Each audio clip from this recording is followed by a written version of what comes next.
حضرت ابو بکر صدیق رضی اللہ تعالیٰ عنہ وصال ہو رہا ہے، شدید بیمار ہے، بڑے شدید، اور اتنی سخت حالت ہے کہ مدینے میں نئے سرے سے لوگ کہتے ہیں اندھیرا چھایا، نئے سرے سے۔ ایک وہ رات تھی جب حضور نے وصال کیا، اور ایک آج رات ہے جب ابو بکر کے وصال کا وقت۔ حضرت ابو بکر صدیق کے پاس درجنوں لوگ گئے، آپ کے بعد کیا ہوگا؟ جناب صدیق اکبر نے فرمایا عمر کو بلاؤ، عمر کو۔ حضرت فاروق اعظم تشریف لائے تو جناب ابو بکر صدیق نے صحابہ کے مجمع پہ نظر ڈالی اور ایک تاریخی جملہ کہا، یہ جملہ فرمانے لگے میں دنیا سے جا رہا ہوں، یہ وہ وقت ہے جب بہت بڑا جھوٹا بھی سچ بولنے لگتا ہے۔ وہ سامنے مجھے قبر نظر آ رہی ہے، بہت بڑا جھوٹا بھی سچ بولتا ہے اس موقع پر۔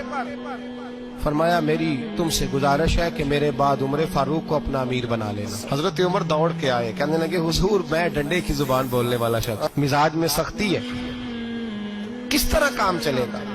آپ نے فرمایا عمر تجھے تیری ماں روئے، میں نے تجھے ساری زندگی دیکھا ہے، اس امت کو تیری ضرورت ہے۔ حضرت عمر فاروق کو پابند کیا تو ایک صحابی پھر بولے، کہنے لگے ابو بکر اللہ کے پاس جا رہے ہو، کیا جواب دو گے؟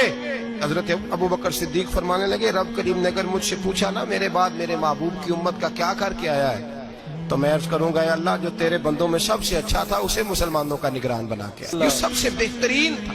بیٹے موجود ہیں، بھتیجے موجود ہیں، مسلمان ہیں، صحابی ہیں، نمازی ہیں، فرمایا جو سب سے اچھا ہے تقوی کے لحاظ سے، پرہیزگاری کے لحاظ سے میرٹ بنائے، کبھی زیادتی نہ کریں، کبھی زیادتی نہ کریں، کبھی ظلم نہ کریں۔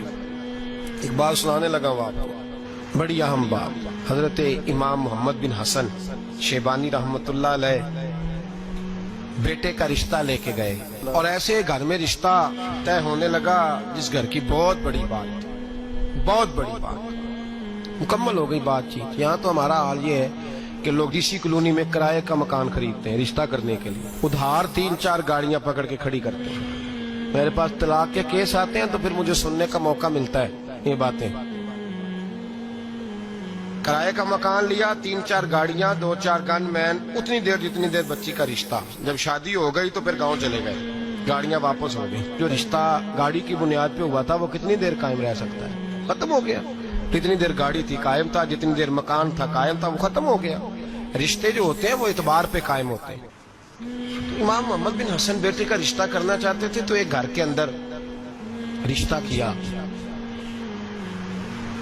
بچے کا، بڑے نیک لوگ تھے، پرہیزگار تھے، رشتہ طے ہو گیا۔ ایک شام امام محمد بن حسن شیبانی ان کے گھر گئے تو فرمانے لگے تمہاری بیٹی کو کتنے رشتے ملتے تھے؟ انہوں نے کہا حضرت سارا بغداد جتنے معززین نیک لوگ تھے سب رشتہ دیتے تھے، لیکن جب آپ کے گھر کا پتہ چلا تو آپ کی بزرگی، آپ کی محبت کا وقار، دبدبا، ہم نے سوچا کہ اگر امام صاحب کے گھر میں بیٹی چلی جائے تو کیا بات ہے۔ آپ فرمانے لگے تم اپنی بیٹی کی شادی کہیں اور کر لو۔ کہ حضور کیوں؟ فرمانے لگے تم نے مجھے دیکھ کے رشتہ دیا ہے، بیٹا دیکھ کے نہیں دیا، تو میں تو بوڑھا آدمی ہوں، کسی وقت بھی دنیا سے چلا جاؤں گا، تو بچی نے تو وہاں وقت گزارنا ہے۔ کہ حضور ہمیں قبول ہے۔ فرمایا نہیں، میرے بیٹے میں خامی ہے، تم اس کا رشتہ کہیں اور کر لو۔ کا وجہ؟ فرمایا تم کر لو، تمہیں کہا نا؟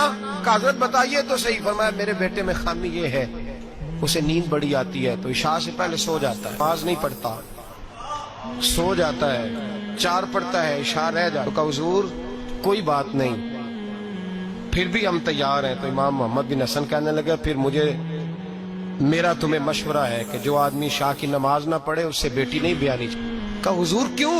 فرمانے لگے جو رب کے فرض کی حفاظت نہیں کر سکتا تمہاری بیٹی کی حفاظت کیسے کرے؟